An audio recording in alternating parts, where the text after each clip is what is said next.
नमस्कार, मैं कीर्ति और आप देख रहे हैं दमोह दर्पण।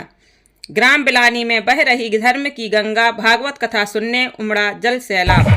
कार्तिक मास का पावन महीना चल रहा है, जिसमें जहां महिलाएं प्रातः जल्दी उठकर सरोवर में स्नान ध्यान कर भगवान की आराधना करती हैं, तो वहीं इस पावन माह में जगह जगह भागवत कथा का आयोजन किया जा रहा है।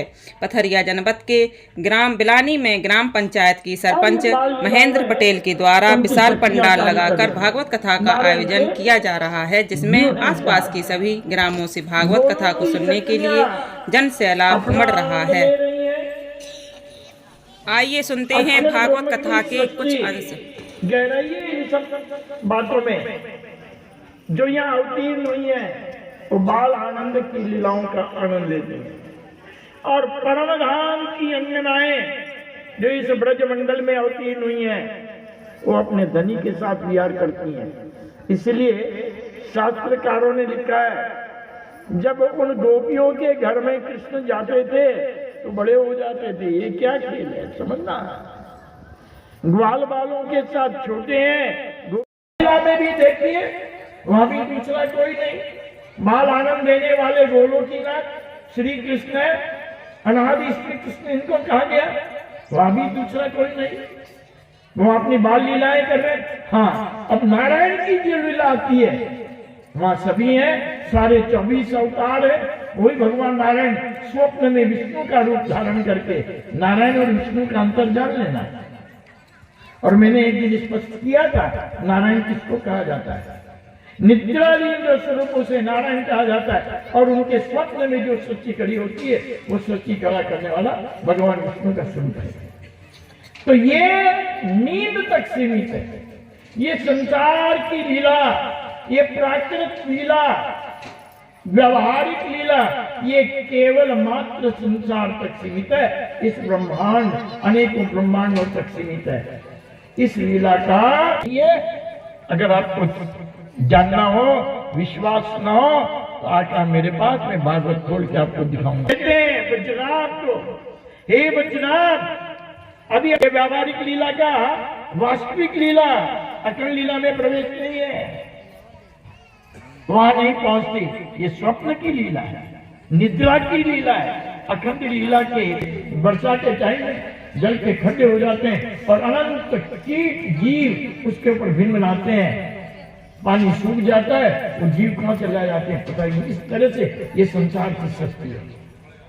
अब आप किन में हो, ये निर्णय आपको करना है। मैं उन जीवों के अंदर हूं, या ईश्वरीय सृष्टि के बाल स्वरूप के आनंद में हो, या अक्षरातीत के अंदर उन किरणों के रूप में, उन ब्रह्मंगनाओं के रूप में, ये निर्णय करना अपना काम है। आपकी आत्मा क्या कहती है, आप कौन है, ये निर्णय आपको करना है। मैं किस लीला से संबंध रखती हूँ। जो उस परम धाम की लीला से संबंध रखनी आत्मा है, उनके लिए दूसरा कुछ भी नहीं है। उनके लिए एक श्री कृष्ण कहते, दूसरा कोई कुछ नहीं। सर्वधर्मान परित्यज्य मामेकम शरणम व्रज। कृष्ण जी क्या कहते हैं आप जानते हो। 18 अध्याय गीता सुनाई भगवान ने, और अंत में जाकर 66वें श्लोक में कहा, 62वें श्लोक में स्पष्ट किया। अर्जुन से कहते हुए बहुत से संन्यास योग है, मुक्ति का अध्याय है 18वां अध्याय गीता। मां भगवान कहते हैं, बड़ी गहराई से पढ़िए गीता को।